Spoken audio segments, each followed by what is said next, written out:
Many thanks for joining today's edition of Aso Briefing. I am Richard Alechinwanyabe. Our top stories. President Tinubu arrives in Turkey for state visits. Court orders FCT workers to suspend strike.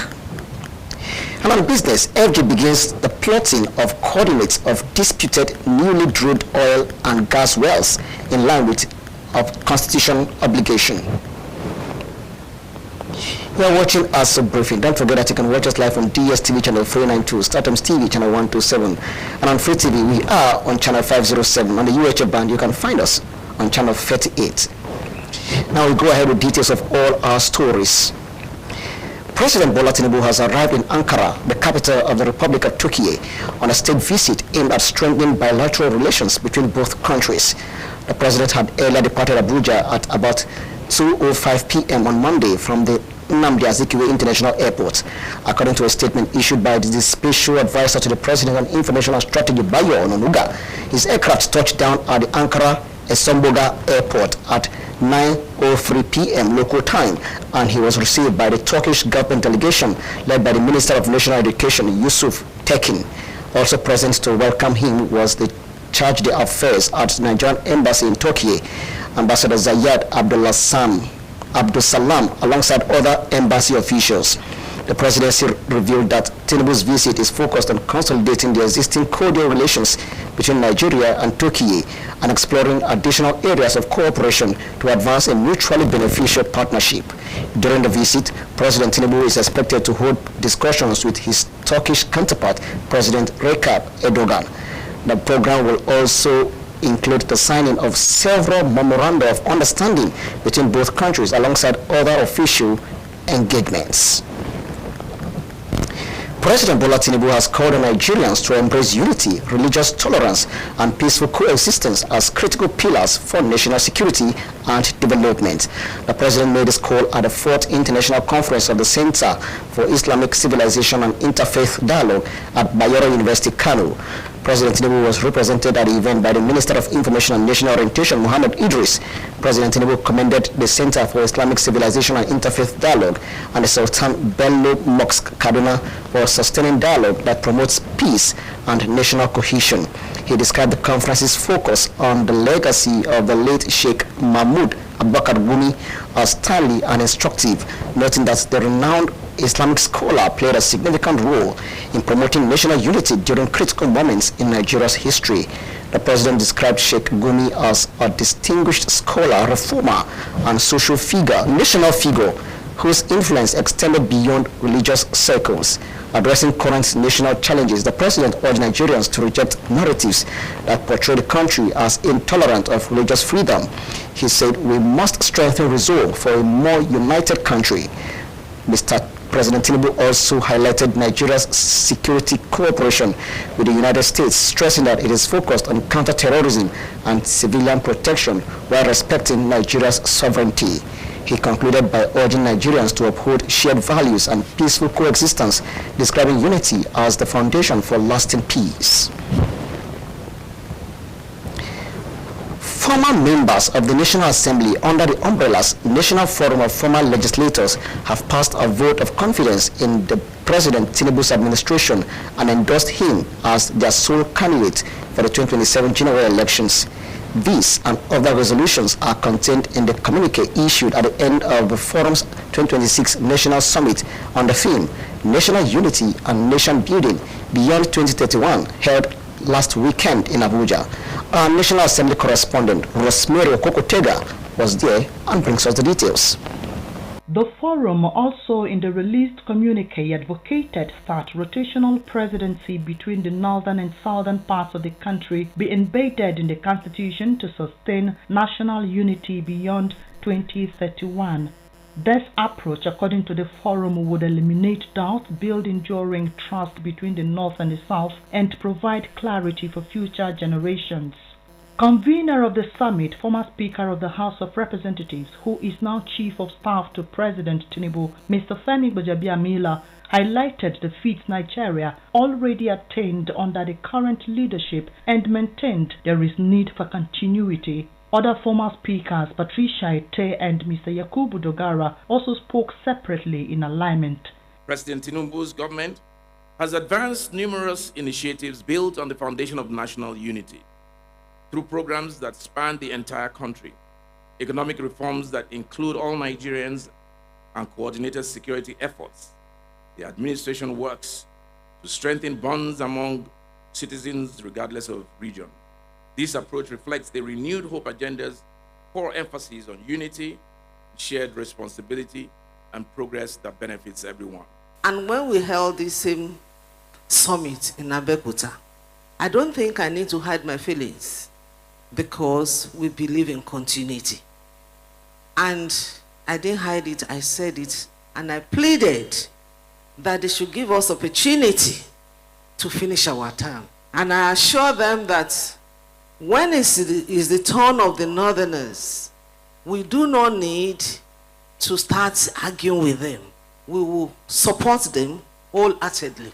So he said, as far as they are concerned, their 2027 election, especially presidential election, is already decided. That the president can go to bed. National coordinator of the forum, Mr. Raphael Igbokwe, former Senate President and Chairman of the forum's 2026 summit, Ken Nnamani, as well as the current Deputy President of the Senate, Jibrin Barau, further explained the task before the former lawmakers towards achieving the mandate of ensuring President Tinubu's re-election bid. We are gathered here as former legislators who will go back and educate the voters, because we don't expect all voters to come and sit here. Democracy thrives not only on elections and institutions, but on shared values, collective memory, and responsible leadership across generations. Former legislators have a critical role to play in nurturing these values by mentoring younger lawmakers, promoting legislative professionalism, and defending democratic principles at all times. Going by the stance of the forum, Nigeria's presidency should rotate to the north in 2031 after completion of the current southern presidency under President Bola Ahmed Tinubu. Rosemary Kokotega, Aso Television News.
The National Industrial Court of Nigeria, sitting in Abuja, has ordered workers of the Federal Capital Territory Administration to suspend their ongoing strike. The order follows the granting of an interlocutory injunction filed by the FCT Minister, Barrister Ezen Wike, and the FCT administration against the leadership of the Joint Union Actions Committee, JUAC, including its chairman, Rifkatu Yotie, and Secretary Abdullahi Umar Saleh. Delivering his ruling on Tuesday, Justice E.D.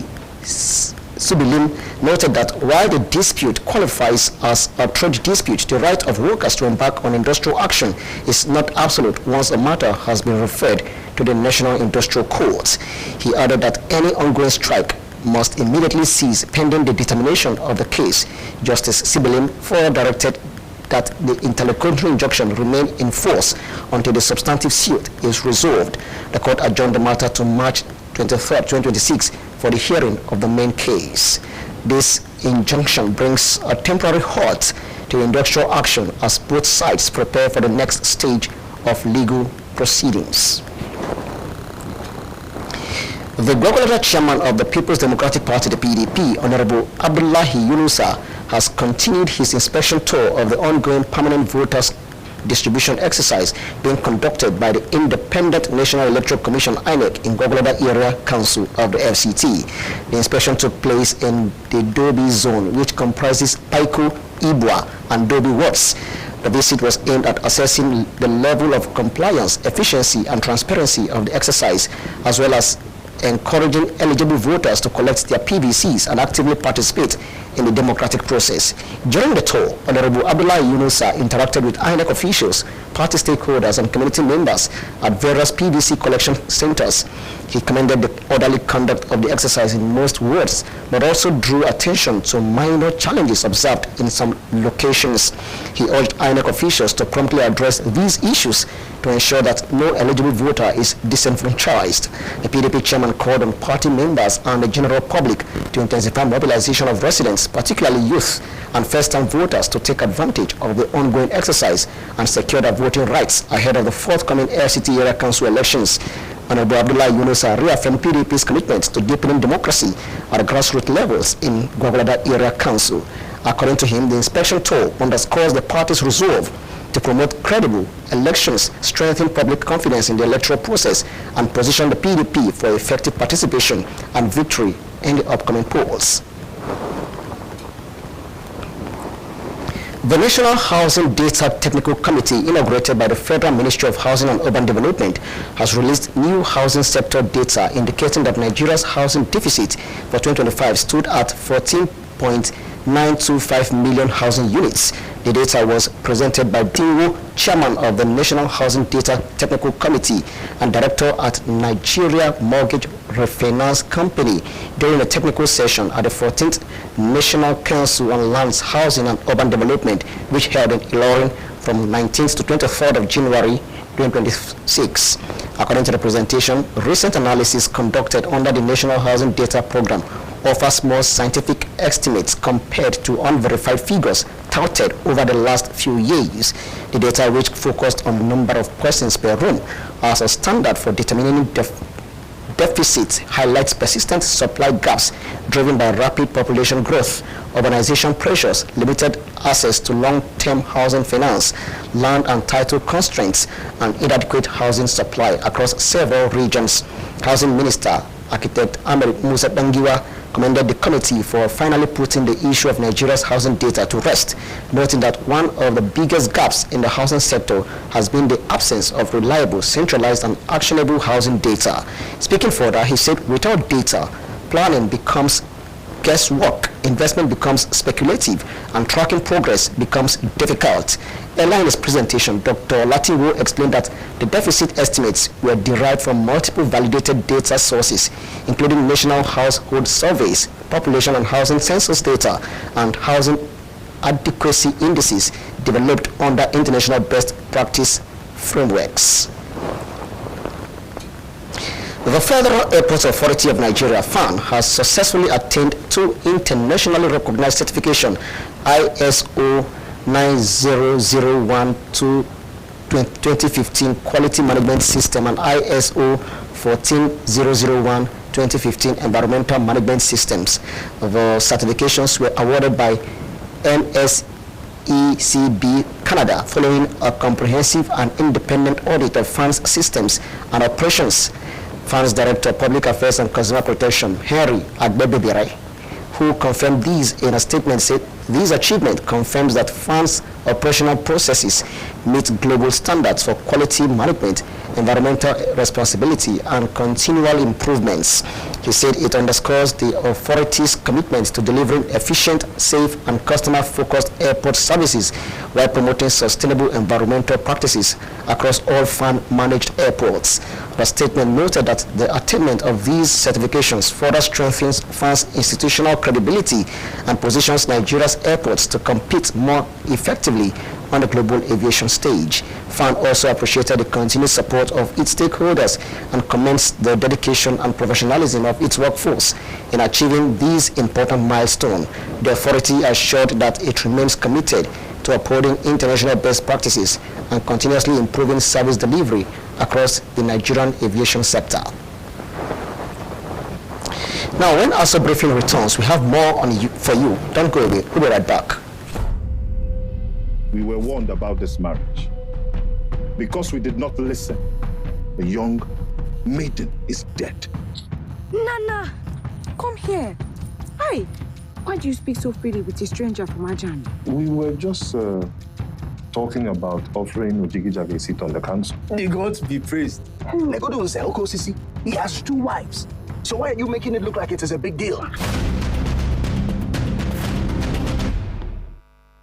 You are watching Aso Briefing. Don't forget that you can watch us live on DSTV channel 392, StarTimes TV channel 127, and on Free TV, look us up on channel 507. On the UHF band, you can find us on channel 38. And we are also streaming on Facebook and YouTube simultaneously.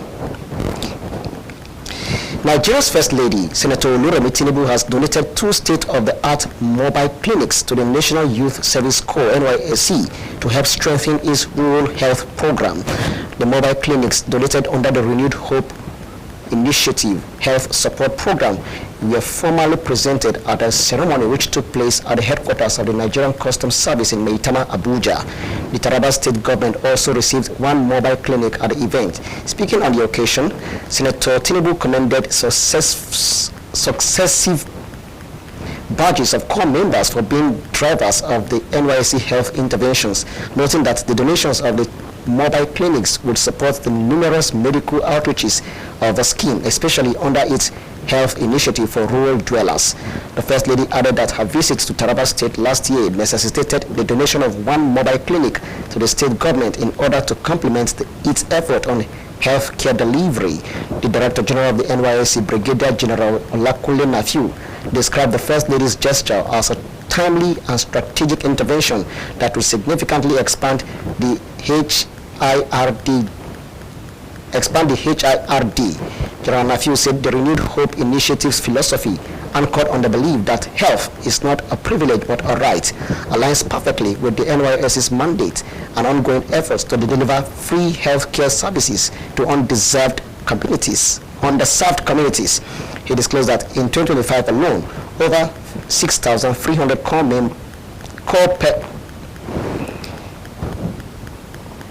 He disclosed that in 2025 alone, over 6,300 core medical personnel, including more than 2,300 doctors, were deployed to remote areas to improve access to health care.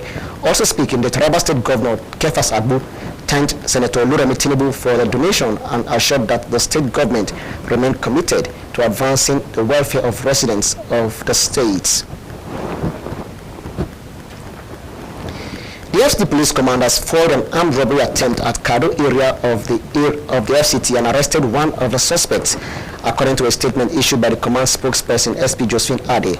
A distress call was received at Mabushi Divisional Headquarters on Friday, 23rd of January 2026 at approximately 6:15 a.m., reporting that armed robbers numbering about 3 were attacking motorists near MRS filling station in Kado. SP Ade said upon receipt of the report, a police response team from Mabushi Division swiftly mobilized to the scene. She added that on sighting the police team, the suspect attempted to flee, leading to a hot pursuit and an exchange of gunfire, during which one of the suspects sustained gunshot injuries and was rushed to a nearby hospital for medical attention, while the remaining suspect fled into nearby bushes. The statement listed exhibits recovered from the scene to include the suspect's operational vehicle, a black-colored Volkswagen Golf 2, 1 Beretta pistol, 1 locally made pistol, 1 firearm generator, 1 fireman generator, 1 Techno Spark 4 Android phone, 1 Techno T353 mobile phone, and 1 Access Bank ATM card, amongst several others. The police spokesperson noted that efforts are currently ongoing to apprehend the other fleeing suspect and conveyed the assurances of the Commissioner of Police in the FCT, CP Nila Dantoye, to residents of the nation's capital that the command is committed to safeguarding lives and property. The Armed Forces of Nigeria has concluded investigations into disciplinary cases involving 16 officers arrested in October 2025 for acts of indiscipline and breaches of service regulations. In an update issued by the Director of Defense Information, Major General Sumaila Uba, the Defense Headquarters disclosed that the investigation report has been completed and forwarded to the appropriate superior authority in line with extant military regulations. According to the statement, the investigations were conducted in accordance with established military procedures and thoroughly examined the circumstances surrounding the conduct of the affected officers. Findings from the probe revealed that a number of the officers are facing allegations bordering on plotting to overthrow the government, acts described as being fundamentally inconsistent with the ethics, values, and professional standards of the armed forces of Nigeria. Consequently, officers found to have cases to answer will be formally arraigned before appropriate military judicial panels to face trial in line with the Armed Forces Act and other applicable service regulations. The Nigerian Armed Forces noted that the process reflects its commitments to accountability, fairness, and due process. The military authorities emphasize that the actions being taken are purely disciplinary and form parts of internal mechanisms designed to preserve order, discipline, and operational effectiveness within the ranks. The Armed Forces of Nigeria reaffirmed its resolve to uphold the highest standards of professionalism, loyalty, and respect for constitutional authority, assuring the public of its continued commitment to national security and democratic governance. The senior pastor of the First Baptist Church, Garki Abuja, has urged Nigerians to exercise their civic and civil responsibilities ahead of the 2027 general elections by obtaining their permanent voters' cards and voting rightly. He disclosed this during the church's annual White Robe Sunday service in Abuja with the theme, The Year of Advance. Our correspondent now completes the story. Members of the First Baptist Church, Garki, Abuja, all adorned in white attire, sang and offered prayers in unity and forgiveness, seeking purification, forgiveness, and divine intervention from God during the White Robe Sunday service, which followed a 21-day period of fasting. Explaining the essence of the White Sunday service, the senior pastor, First Baptist Garki, Abuja, Reverend Tom Tapatero, urged Nigerians to rightly exercise their civic and civil responsibilities, particularly as the 2027 general elections draw nearer. Politics should be about service to humanity, service to the nation, service to the future of our nation. We should look beyond the now, here and today, and think about what can happen in our nation in the next 20, 50 years. The White Robe service, which worshippers described as a fresh start for their lives and the church, also serve as an opportunity for members to rededicate their lives to God. We not only come to God with our requests, but rededicating our lives to God, seeking God's face, for the remaining days and months and weeks of the year. For the past several days, we've been on the mountain, waiting and praying for ourselves, for our community, and for the nation. And so all of us, we have come together in this appearance, symbolizing that we are united in one, in heart, in mind, and in purpose. Prayers were also offered for the nation's capital and Nigeria as a whole. Swabra Usman, Aso Television News. Following the completion of its verification exercise, the federal government has commenced the plotting of the disputed and newly drilled oil and gas wells, noting that the exercise was necessary to ensure that oil-producing states receive their rightful share of revenue in line with the Constitution.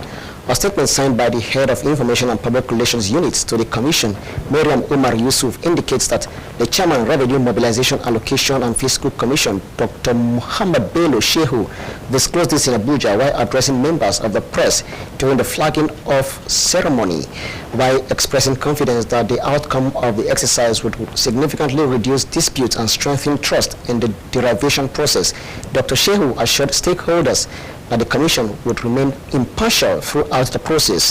He acknowledged that the exercise cuts across all oil-producing states, including Akwa Ibom, Cross River, Bayelsa, Ondo, Rivers, Delta, and offshore locations, stressing that it is in the fact on ground that will reveal who actually owns what and if ownership has to be shared between states. And that story on business brings us to the end of the bulletin for today. Many thanks for watching. I am Richard Alechinwanyebe.